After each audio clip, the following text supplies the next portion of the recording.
नमस्कार साथीहरु, सबैभन्दा पहिला जाउँ तपाईलाई यो भिडियो हेरिसकेपछि के फाइदा हुनेछ भन्ने सम्बन्धमा। यो भिडियो हेरिसकेपछि तपाईलाई लोकसेवा तथा अन्य सेवा आयोगका लागि एकदमै महत्त्वपूर्ण रहेको सार्वजनिक व्यवस्थापन भन्ने टपिकको परिभाषा जान्नुहुनेछ, यसका अवधारणा, यसको सिद्धान्त, यसको कार्यक्षेत्र, यसका नवीन मान्यताहरू र साथसाथै हालसम्म परीक्षामा यो च्याप्टरबाट सोधिएका सम्पूर्ण प्रश्नहरूको समाधान यस भिडियोमा हुनेछ। र सुरु गरौँ परिभाषाबाट। सबैभन्दा पहिला सार्वजनिक व्यवस्थापनको परिभाषा। बुझ्नुपर्ने कुरा के भने सबैभन्दा पहिला सार्वजनिक व्यवस्थापन भन्ने यो नवीन मान्यता हो। यो मान्यता पहिला थिएन र पहिला सार्वजनिक प्रशासन भन्ने थियो, जसलाई मैक्स वेबरियनको पालामा अथवा मैक्स वेबरियनले सुरुवात गरेका थिए। र त्यो सार्वजनिक प्रशासनले के भन्थ्यो भने प्रोसेसलाई बढी जोड दिनुपर्छ, प्रोसेस गर्दै जाँदा आफै पर्फर्मेन्स भइहाल्छ र सार्वजनिक प्रशासन गर्दा काम बरु ढिलो गर तर राम्रो गर, प्रक्रिया पुर्याउनै पर्छ, प्रक्रिया पुर्याएर गर भन्ने सार्वजनिक प्रशासनको मान्यता थियो।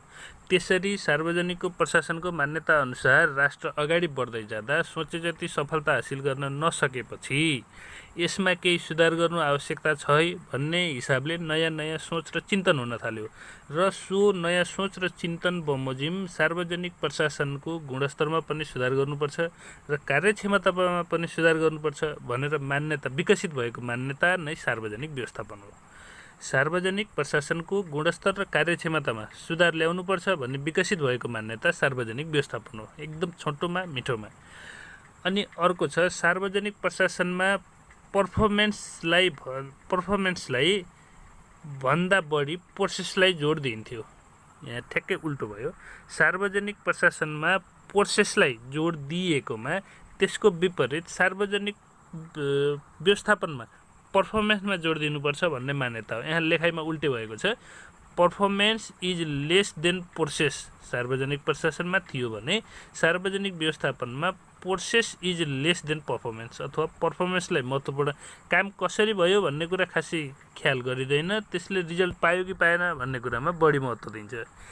अनि सार्वजनिक प्रशासन भनेको सरकारी क्षेत्रको भयो, अनि व्यवस्थापन भनेको तथा निजी तथा सफल जुन हाम्रो क्षेत्रहरू छन् तिनीहरू कसरी प्रगति गरिरहेका छन्। अब यत्तिकै नेपालकै उदाहरणमा हेर्ने भने सार्वजनिक स्कुलभन्दा निजी स्कुल एकदम राम्ररी चलिरहेको छन्। सार्वजनिक यातायात अर्थात् साझा यातायातभन्दा निजी यातायातहरू एकदमै राम्रोसँग चलिरहेका छन्। यस्तो क्षेत्रमा सार्वजनिक क्षेत्रमा कसरी सुधार गर्ने भनेर नयाँ सोच ल्याउँदाखेरि निजी क्षेत्रलाई हेरेर, जस्तै सरकारी स्कुलले कसरी सुधार गर्ने भन्दा बोर्डिङ स्कुलको हेरेर बोर्डिङ स्कुलका राम्रा पक्ष र सिद्धान्तहरूलाई सार्वजनिक प्रशासनमा भित्राउनुपर्छ भन्ने मान्यता स्वरूप सार्वजनिक प्रशासनको विकास भएको। सार्वजनिक व्यवस्थापनको परिचय दिनुहोस् भन्ने खण्डमा यति 3वटा जिस्ट कुरालाई नछोडी यसलाई मिलाएर लेख्न सक्नुहुन्छ। र हामीलाई लोकसेवामा अथवा अन्य सेवा आयोगमा प्रश्न सोध्दा सार्वजनिक व्यवस्थापन भन्नाले के बुझ्नुहुन्छ भनेर सामान्यतः 1 नम्बर अथवा 2 नम्बरमा सोध्ने र त्यससँगै प्रश्न गाँसेर सोध्ने परम्परा रहेको र त्यस्तै देखिएको हुँदा यसलाई यति जान्नुभयो भने पर्याप्त हुनेछ। अब जाउँ सार्वजनिक व्यवस्थापनको अवधारणातर्फ। सार्वजनिक व्यवस्थापनको अवधारणामा जाँदाखेरि सबैभन्दा पहिला के ख्याल गर्नुहोस् भने यो मान्यता कसरी विकसित भएको, सार्वजनिक व्यवस्थापन भन्ने कुरा कसरी विकसित भयो, यसको जन्म कसरी भयो र हामी सामु सार्वजनिक व्यवस्थापन कसरी आइपुग्यो भन्ने कुरालाई नै लेख्ने हो। सबैभन्दा पहिलो कुरा यो भनेको सार्वजनिक प्रशासनमा सुधार गर्नुपर्छ भन्ने विकसित भएको मान्यता, 1980 को दशकमा विकसित भएको मान्यता, एक नवीन मान्यता, सेवाग्राहीलाई जोड दिएको मान्यता भनेर भन्न सकिन्छ। अब यसमा लेखाइको दृष्टिकोणले हेरौँ, 1980 तिर विकसित मान्यता सार्वजनिक व्यवस्थापन हो। मैक्स वेबरियनको समयमा process is less than performance, यहाँ पनि उल्टे भएको छ। Process is less than performance रहेकोमा त्यसको ठिक विपरीत performance is greater then process भनी विकसित भएको मान्यता हो। एमा ठिक भएको छ। म्याक्स वेबरियनको समयमा process is greater than performance थियो अथवा प्रोसेसलाई बढी ध्यान दिएकोमा अहिले यसको विपरीत पर्फर्मेन्स ग्रेटर देन प्रोसेस भन्ने विकसित भएको मान्यता नै सार्वजनिक व्यवस्थापन हो। यो यही कुरालाई माथि परिभाषामा पनि दिएको छ। सार्वजनिक प्रशासनमा process is greater than performance हो भने सार्वजनिक व्यवस्थापनमा performance is greater then process हो। अर्को छ निजी तथा बजार क्षेत्रको व्यवस्थापकीय नवीन अभ्यासहरूलाई सार्वजनिक क्षेत्रमा भित्राउनुपर्छ भन्ने यसको अवधारणा हो। सार्वजनिक प्रशासनकै एक नवीन विधा अध्ययन र अभ्यासको उच्च रूप नै सार्वजनिक व्यवस्थापनको अवधारणा हो। सार्वजनिक व्यवस्थापनको प्रयोगले सार्वजनिक प्रशासनको क्षेत्रमा देखा परेका सम्पूर्ण समस्याहरूको हल भई यसमा नागरिकमुखी जनमुखी र लोकतान्त्रिक शासन व्यवस्था हुनेछ भन्ने सार्वजनिक व्यवस्थापनको परिकल्पना रहेको छ। र अब जाउँ सार्वजनिक व्यवस्थापनका सिद्धान्तहरू के हुन्। सार्वजनिक व्यवस्थापनका सिद्धान्तहरू भनेको सार्वजनिक व्यवस्थापनलाई कसरी सञ्चालन गर्न सकिन्छ, सार्वजनिक क्षेत्रको व्यवस्थापन गर्दा अपनाइने मूल्य, मान्यता, तौर तरिका, विधि पद्धतिहरूको समग्रता नै सार्वजनिक व्यवस्थापनको सिद्धान्त हो।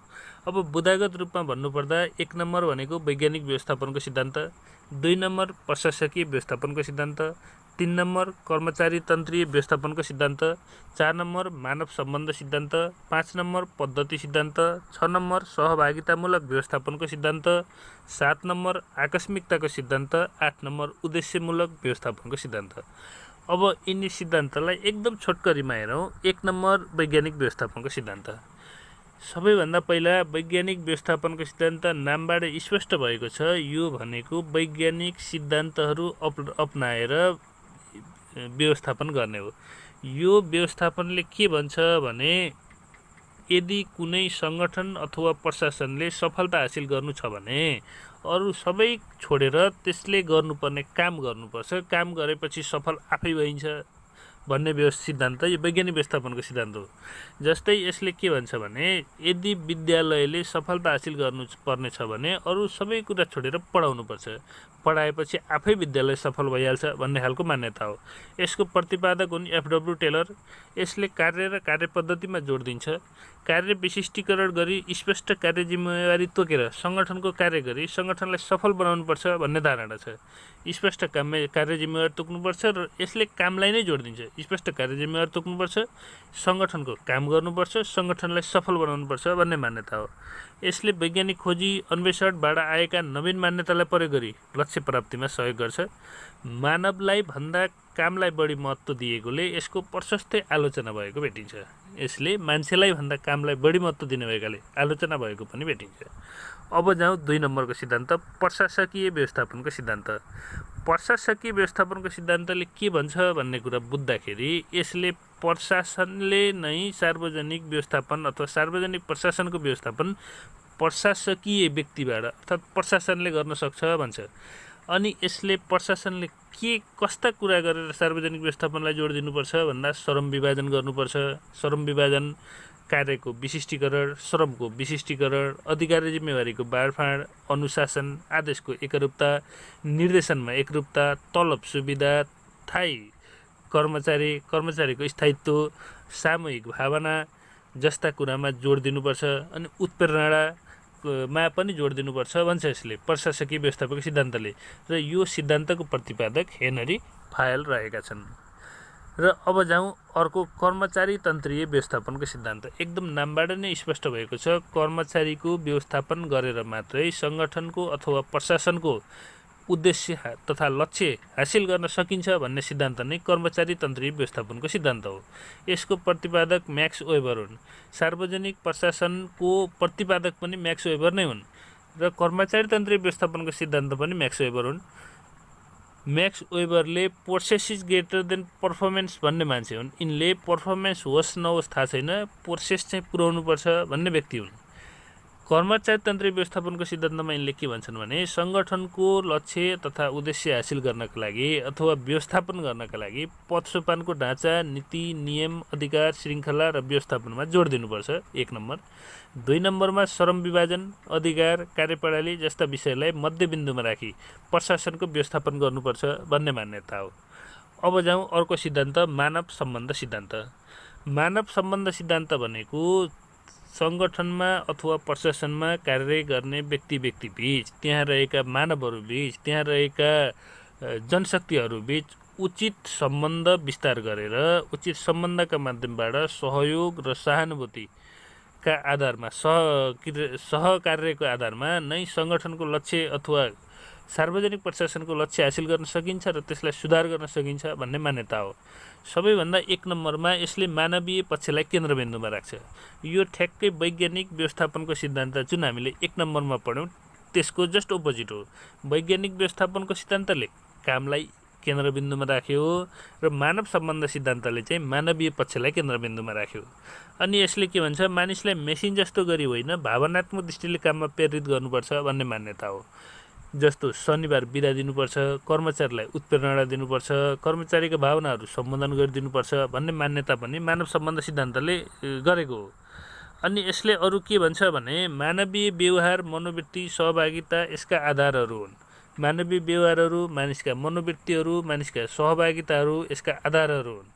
र मास्लोको आवश्यकता सिद्धान्त जुन मास्लोले प्रतिपादन गरेका छन्, सबैभन्दा पहिला शारीरिक आवश्यकता सिद्धान्त, त्यसपछि सुरक्षात्मक आवश्यकता सिद्धान्त, त्यसपछि सामाजिक सुरक्षाको सिद्धान्त र लास्टमा आत्मसम्मानको सिद्धान्त भन्ने यो मानव सम्बन्ध सिद्धान्तबाट नै विकास भएको हो।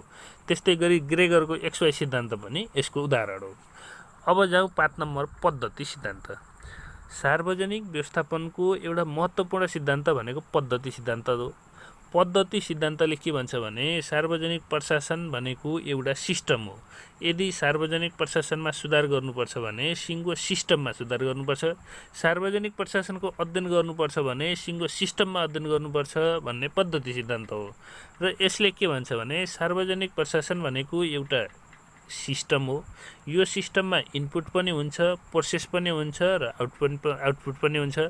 इनपुट भनेको त्यहाँ काम गर्ने व्यक्तिहरू हुन्, त्यहाँ प्रयोग हुने स्रोत साधन हो।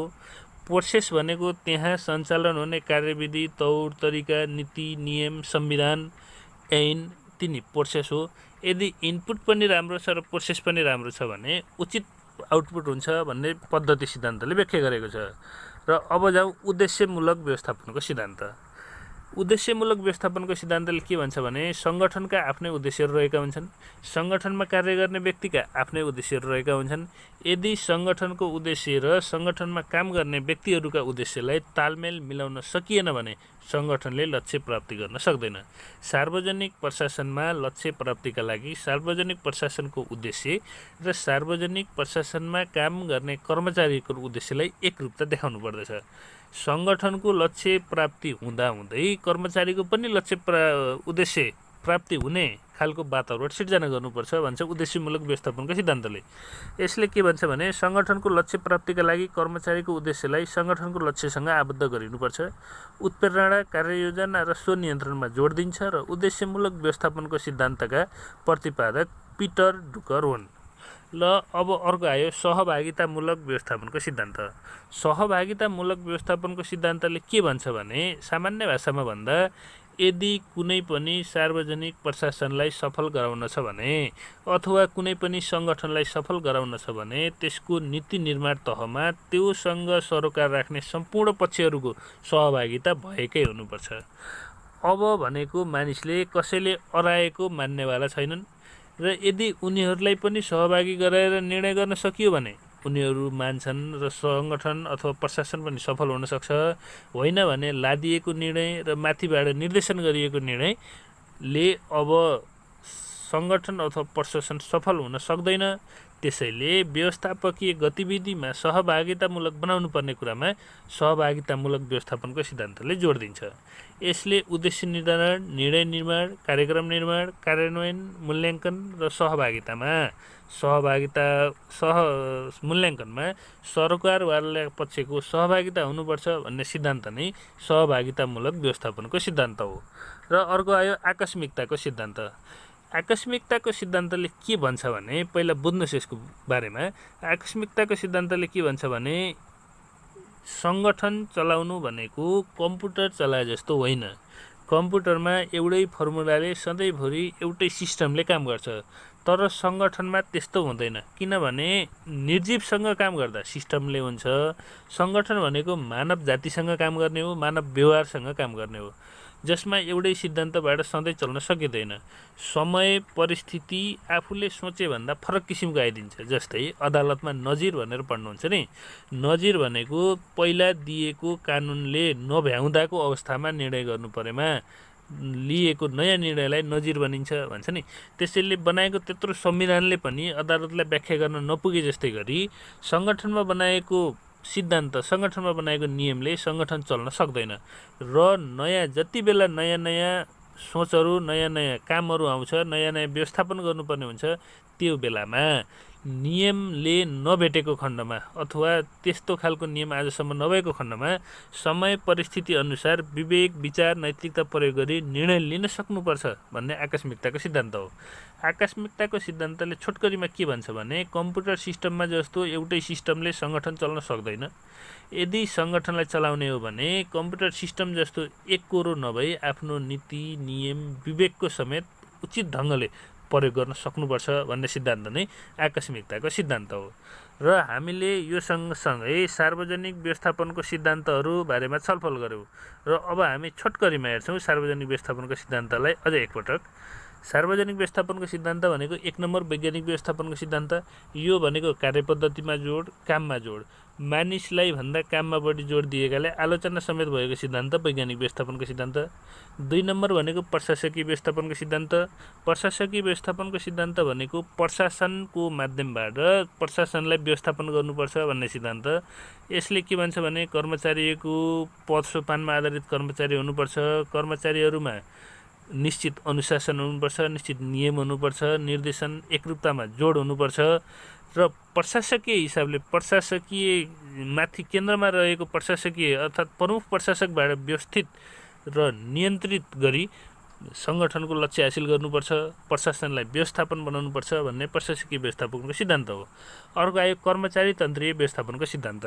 कर्मचारी तन्त्रीय व्यवस्थापनको सिद्धान्तले के भन्यो भने कुनै पनि सङ्गठन अथवा सार्वजनिक प्रशासन सफल हुनका लागि कर्मचारीले नै जोड दिनुपर्छ।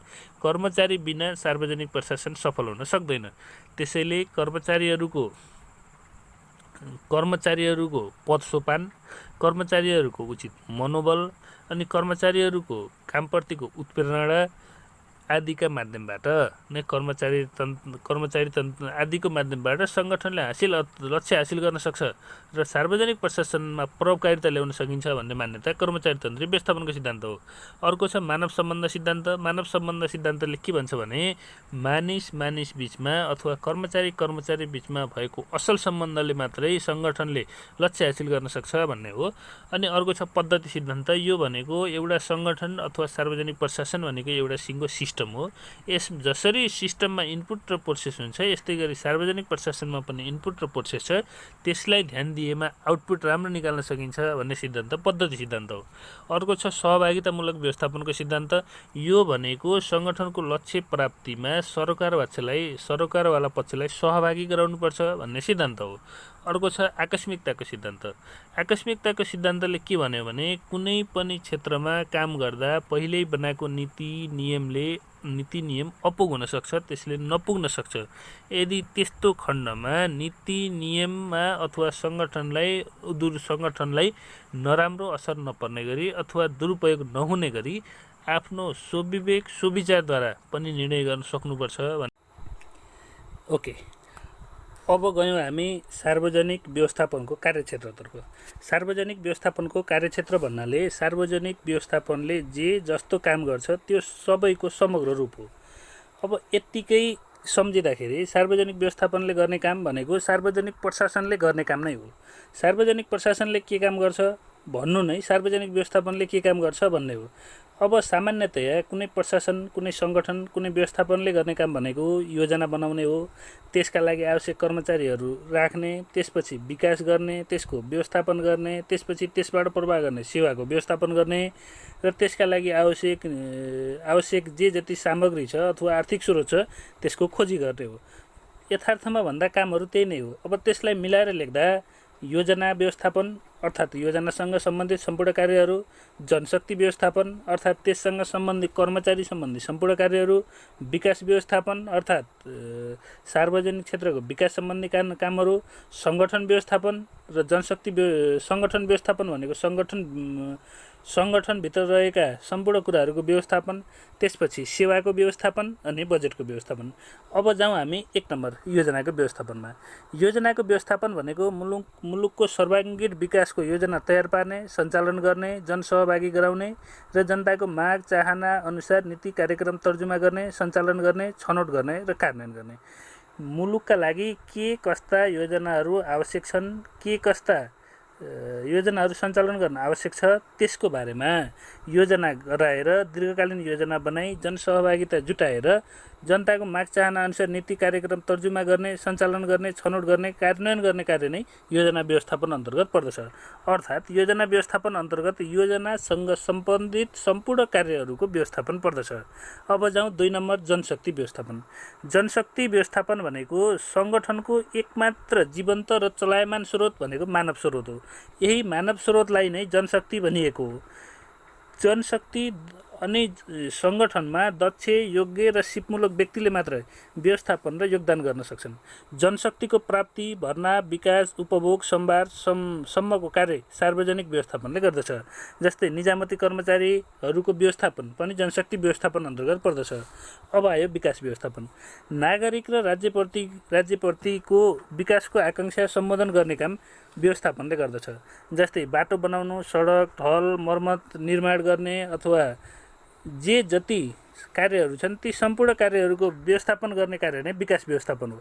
जस्तै नेपालको परिप्रेक्ष्यमा विकास व्यवस्थापन अन्तर्गत के कार्य पर्दछन् भन्दा सडक, ढल, नाला निर्माण, त्यसपछि स्थानीय क्षेत्रको आवश्यकता अनुसार विकास, यातायातको विकास, शिक्षाको विकास, स्वास्थ्यको विकास, संरचनाको विकास, भौतिक पूर्वाधारहरूको विकास, ती सम्पूर्ण कार्यहरूको व्यवस्थापन गर्नु नै विकास व्यवस्थापन हो। त्यसपछि आयो सङ्गठन व्यवस्थापन। कुनै पनि सङ्गठन आफैमा एकतर्फी रूपमा चल्न सक्दैन। उक्त सङ्गठनलाई समयसापेक्ष परिमार्जन गर्दै र समयसापेक्ष अद्यावधिक अपडेट गर्दै व्यवस्थापन गर्दै लैजानुपर्छ। त्यस कार्यलाई नै सङ्गठन व्यवस्थापन भनिएको हो। छरितो, विकेन्द्रित, आधुनिक प्रविधियुक्त सङ्गठनले मात्रै अपेक्षित परिणाम दिन सक्ने भएकाले सार्वजनिक व्यवस्थापनले यस्तो सङ्गठनमा जोड दिनुपर्छ। अहिले विकेन्द्रीकरण भनेर नेपालमा पनि सार्वजनिक प्रशासनको रूपमा सङ्घीय शासन आएको छ। एकीकृत शासनले हाम्रो देश विकास सम्भव भएन भनेर अहिले गाउँ गाउँमा सिंहदरबार भन्ने नाराका साथ जुन स्थानीय सरकार आएको छ, यो पनि सङ्गठनको व्यवस्थापनको एउटा पक्ष हो। अब जाउँ सेवाको व्यवस्थापन। राज्य उत्पत्ति नै नागरिक सेवाको लागि भएको हो। सार्वजनिक व्यवस्थापनले नागरिकको सेवा छिटो, छरितो, मितव्ययी र प्रभावकारी गरी सेवाग्राहीको सन्तुष्टिमा जोड दिन्छ। सेवाको व्यवस्थापन भन्नाले सामान्य भाषामा कस्तो भने कुनै पनि कार्यालयले दिने सेवालाई उच्च स्तरीय, प्रविधि र जनमुखी बनाउनु नै सेवाको व्यवस्थापन हो। जस्तै एउटा यातायात कार्यालयमा यातायात कार्यालयकै कुरा गरौँ, यातायातको छिटो, छरितो र भरपर्दोपूर्ण कार्य, जनताले लाइन बस्नु नपर्ने, अनलाइनबाट सेवा दिनु मिल्ने, कुनै समस्या परेमा उचित सम्बोधन हुने जस्ता कुराहरूको व्यवस्थापन गर्नु नै सेवाको व्यवस्थापन हो। अब आयो सबैभन्दा महत्त्वपूर्ण कुरा अर्थात् बजेटको व्यवस्थापन। जुनसुकै सङ्गठन, जुनसुकै प्रशासन जे भने पनि बजेट बिना चल्न सक्दैन। बजेट बिना न सेवा प्रवाह हुन सक्छ, न विकास निर्माण कार्य हुन सक्छ, न कर्मचारी व्यवस्थापन हुन सक्छ, न सङ्गठन व्यवस्थापन हुन सक्छ। सबै कुराको मूल जड भनेको बजेट हो। उक्त बजेटको उचित व्यवस्थापन गर्ने काम पनि सार्वजनिक व्यवस्थापनले गर्छ। यसलाई बजेटको व्यवस्थापन भनिन्छ। यसले बजेटका स्रोत, पहिचानको प्राप्ति, उपयोग, लेखाङ्कन, लेखापरीक्षण सम्मका कार्य सार्वजनिक व्यवस्थापनले गर्ने गर्छ। अब आयो अर्को पाटोमा जाउँ। सार्वजनिक व्यवस्थापनमा देखिएका नवीन मान्यताहरू के हुन्? हामीले अघि नै भन्यौँ, सार्वजनिक प्रशासनमा देखिएको नवीन मान्यता सार्वजनिक व्यवस्थापन हो र यही सार्वजनिक व्यवस्थापनभित्र पनि यसका नवीन मान्यताहरू देखिरहेका छन्। एउटा सबैभन्दा महत्त्वपूर्ण कुरा के हो भने जुनसुकै कुरामा पनि समयअनुसार अपडेट र नयाँ मान्यता आउने गर्छन् र यसै मान्यता अनुसार जुन सार्वजनिक व्यवस्थापन छ यसमा पनि नयाँ नयाँ मान्यताहरू आएका छ। हामीले यसमा खास गरी 3टा मान्यतालाई हेर्छौँ। एनपिएम अर्थात् नयाँ सार्वजनिक व्यवस्थापन, त्यसपछि एनपिएस अर्थात् न्यू पब्लिक सर्भिस र एनपिजी अर्थात् न्यू पब्लिक गभर्नेन्स। अब जाउँ सुरुमा नयाँ एनपिएम अर्थात् new public management. New public म्यानेजमेन्टले के भन्छ भने सार्वजनिक व्यवस्थापनमा निजी क्षेत्रमा देखिएका राम्रा र गुणस्तरीय कुराहरूको सिको गरी सार्वजनिक क्षेत्रलाई पनि निजी क्षेत्र जस्तै सफल र प्रतिस्पर्धी बनाउनुपर्छ भन्ने कुरा नयाँ सार्वजनिक व्यवस्थापनमा आएको मान्यता हो। यसले निजी क्षेत्रमा देखा परेका राम्रा र असल गुणहरू सार्वजनिक प्रशासनमा भित्राउनुपर्छ भन्ने धारणा लाग्छ। यसले सार्वजनिक प्रशासनमा सेवाग्राहीलाई जोड दिनुपर्छ भन्ने भावना राख्छ। यसले सेवाग्राही भनेका देवतासरी हुन्, उनीहरूलाई सम्मान गर्नुपर्छ र उनीहरूको चित्त उनीहरूको इच्छा बुझ्ने गरी हामीले सेवा प्रवाह गर्नुपर्छ भन्ने मान्यता राख्छ। घुम्ती सेवा अनि छिटो छरितो सेवा अनि गुनासो व्यवस्थापन त्यसपछि सार्वजनिक सुनवाई जस्ता कार्यक्रमहरू सञ्चालन गरी नयाँ सार्वजनिक व्यवस्थापनको सम्बोधन गर्नुपर्छ भन्ने कुरा नयाँ सार्वजनिक व्यवस्थापनले गर्दछ। त्यस्तै गरी निजीकरण, प्रतिस्पर्धी र बाह्य करार जस्ता बजारमुखी सञ्चालन र कार्यढाँचामा जोड दिनुपर्छ। थायी प्रवृत्तिका कर्मचारीहरूबाट भन्दा बाह्य करारबाट कर्मचारी लिँदा कार्य सम्पादन राम्रो हुन्छ भन्ने कुरा न्यू पीएम अर्थात् न्यू पब्लिक म्यानेजमेन्ट नयाँ सार्वजनिक व्यवस्थापनले गर्दछ। अब जाउँ दोस्रो मान्यता न्यू पब्लिक सर्भिस अर्थात् नयाँ सार्वजनिक सेवा। नयाँ सार्वजनिक सेवाले के भन्छ भने सेवाग्राहीलाई उच्च स्थानमा राखी सेवा प्रदान गर्ने सेवा प्रदायक सामु सेवाग्राही होइन, सेवाग्राही सामु सेवा प्रदायक भन्ने घुम्ती सेवामा जोडिदिन्छ। यसले सेवाग्राही भनेका हाम्रा लागि देवता सरह हुन्, हामी सेवाग्राहीको सेवा गर्नका लागि नै भर्ना भएका हौँ भन्ने सोची कर्मचारीले सार्वजनिक सेवा प्रदान गर्नुपर्छ। सार्वजनिक सेवा प्रदान गर्दाखेरि जुन हाम्रो अफिसमा आउने सेवाग्राहीहरू हुन्छन् तिनीहरूलाई प्रथम अथवा तिनीहरूलाई प्राथमिकतामा राखी सेवा प्रवाह गर्नुपर्छ, उनीहरूलाई सहज हुने वातावरण बनाउनुपर्छ भन्ने व्यवस्था न्यू पब्लिक सर्भिस अर्थात् नयाँ सार्वजनिक सेवाको हो। अब जाउँ 3 नम्बरमा new public governance. New public गभर्नेन्सले के भन्छ भने सार्वजनिक व्यवस्थापनको नवीन अवधारणा नै न्यू पब्लिक गभर्नेन्स हो भन्छ।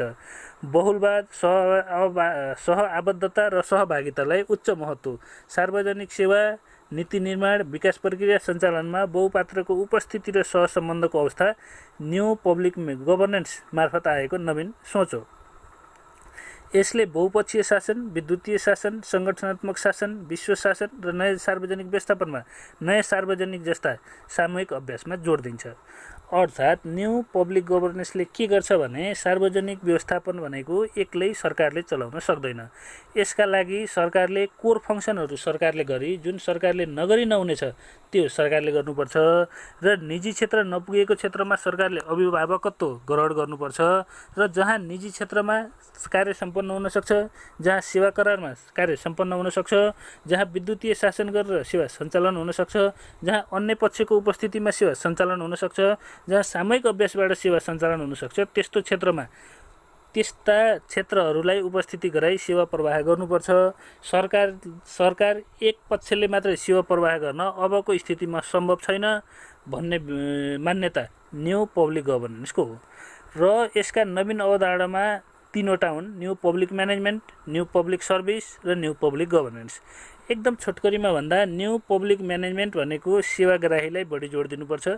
न्यू पब्लिक म्यानेजमेन्टको मुख्य कुरा भनेको निजी क्षेत्रका राम्रा र असल गुणहरू सार्वजनिक प्रशासनमा भित्राउनुपर्छ भन्ने हो। न्यू पब्लिक सर्भिसको मेन थिम्स भनेको यसले सेवाग्राहीलाई जोड दिनुपर्दछ, सेवाग्राहीलाई उच्च स्थानमा राखी सेवा गर्नुपर्छ भन्ने न्यू पब्लिक सर्भिसको मेन थिम हो। र एनपिजी अर्थात् न्यू पब्लिक गभर्नेन्सले के भन्छ भने सरकार एक्लैले मात्र सम्पूर्ण व्यवस्थापन गर्न सक्दैन। सार्वजनिक व्यवस्थापनमा सम्भव भएसम्म निजी क्षेत्रको सहभागिता, करारको सहभागिता र अन्य पक्षहरू सहकर्मी साथीहरूको समेत सहभागिता गराई विद्युतीय शासन, सङ्गठनात्मक शासन, विश्व शासन जस्ता नयाँ जुन प्रविधिहरू प्रयोग गरी सार्वजनिक व्यवस्थापन सञ्चालन गर्नुपर्छ भन्ने व्यवस्था न्यू पब्लिक गभर्नेन्सको हो। ल अब जाउँ यो च्याप्टरबाट अर्थात् सार्वजनिक व्यवस्थापन भन्ने पाठबाट हालसम्म के कस्ता प्रश्नहरू सोधिएको छ र त्यसको हल कसरी गर्ने। 1 नम्बरमा जाउँ, सार्वजनिक व्यवस्थापन भनेको के हो, यसको कार्यक्षेत्रबारे प्रकाश पार्नुहोस्। ओके, 1 नम्बरमा के भनेको छ, सार्वजनिक व्यवस्थापन भनेको के हो, यसको कार्यक्षेत्रबारे प्रकाश पार्नुहोस्। यसको बारेमा माथि नै हामीले अध्ययन गरिसक्यौँ र यसको बारेमा छोटकरीमा भन्दा सार्वजनिक व्यवस्थापन भनेको निजी क्षेत्र, सार्वजनिक व्यवस्थापन भनेको सार्वजनिक प्रशासनको गुणात्मक, गुणस्तरीय र कार्यक्षमतामा सुधार गर्ने एक नवीन अवधारणा हो र सार्वजनिक व्यवस्थापनको परिचय माथि उल्लेख भइसकेको छ, त्यसबाट हेर्नु होला र यसको कार्यक्षेत्रबारे प्रकाश पार्नुहोस्। सार्वजनिक क्षेत्रको कार्यक्षेत्रहरू म देखाउन गइरहेको छु। सार्वजनिक व्यवस्थापनका कार्यक्षेत्रहरू यहाँ आएको छ, योजना व्यवस्थापन, जनशक्ति व्यवस्थापन, विकास व्यवस्थापन, सङ्गठन व्यवस्थापन, सेवाको व्यवस्थापन र बजेटको व्यवस्थापन। अनि सार्वजनिक व्यवस्थापनको परिचय हामीले सुरु खण्डमा नै गरिसकेका छौँ।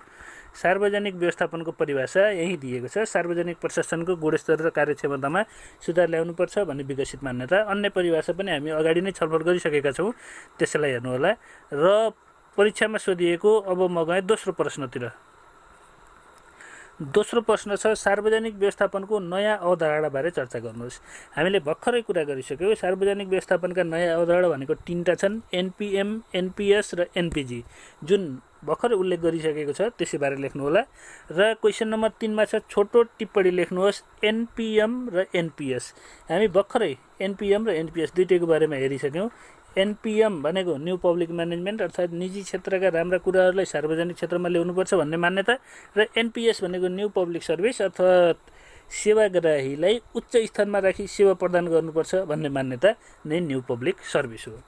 र आजलाई सार्वजनिक व्यवस्थापन च्याप्टर सिद्धिसकेको छ र यससँग हामीले अहिलेसम्म के कुरामा छलफल गऱ्यौँ भने सार्वजनिक व्यवस्थापनका परिभाषामा छलफल गऱ्यौँ, अवधारणा, सिद्धान्त, यसको कार्यक्षेत्र, यसका नवीन मान्यता र हालसम्म सोधिएका प्रश्नहरू।